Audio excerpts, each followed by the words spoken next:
వ్యాపారస్తుడు ఆయన షాప్ ముందు కారు పెట్టుకున్నందుకు దాంట్లో వాళ్ళ పిల్లలు ఉన్నారు, వాళ్ళ భార్య ఉన్నది, ఏదో పని మీద మనోడు వేరే వెళ్తూ ఉంటే నా షాప్ ముందు నువ్వు కారు పెట్టుకుంటావారని ఇంత పెద్దగా స్క్రూ డ్రైవర్ని కాల్చి ఏం చేసాడు, టైర్కి పొడిచాడు. దాంట్లో పిల్లలు ఉన్నారు.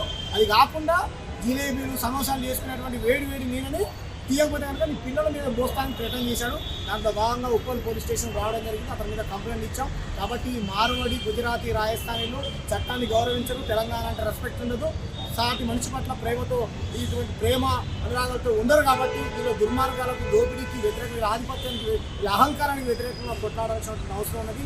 పెద్ద ఎత్తున మేము కొట్లాడుతూ ఉన్నాం. ఇటువంటి దుర్మార్గాలకు తగిన బుద్ధి తెలంగాణ ప్రజలు చెప్పాలని పెద్ద ఎత్తున ఈ మార్వాడి ఉద్యమం కొనసాగుతా ఉంది. ఇటువంటి కేసులు తెలంగాణ రాష్ట్రంలో రోజు రోజుకి మార్వాడీల ఆగడాలు ఎక్కువైపోతున్నాయి.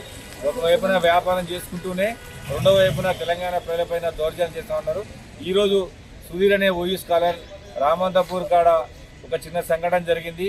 మార్వాడి షాపు అవతల కారు పెట్టినందుకు కారుని స్క్రూ డ్రైవర్ పెట్టి కొట్టి పలగొట్టి గాలి తీసి పిల్లల పైన కాలుతున్నటువంటి జిలేబీ ఆయిల్ మీద పోసి చంపేస్తాడంట.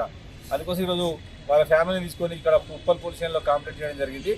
నేను తెలంగాణ ప్రజలకు ఒకటే చెప్తున్నా, మీ ఇలా దౌర్జన్యాలకు వ్యతిరేకంగా మనందరం ఏకం కావాల్సిన అవసరం ఉంది.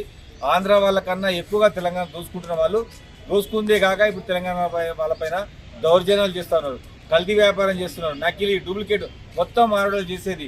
రానున్న 20 ఏళ్ల కాలం తర్వాత తెలంగాణ రాష్ట్రంలో తెలంగాణ ప్రజలు ఉండనే ఉండరు, మొత్తం మారడోలే ఉంటారు. వాళ్ళే వ్యాపారాలు చేస్తారు, వాళ్ళే రాజకీయం చేస్తారు, వాళ్ళే తెలంగాణ మోసం చేస్తారు.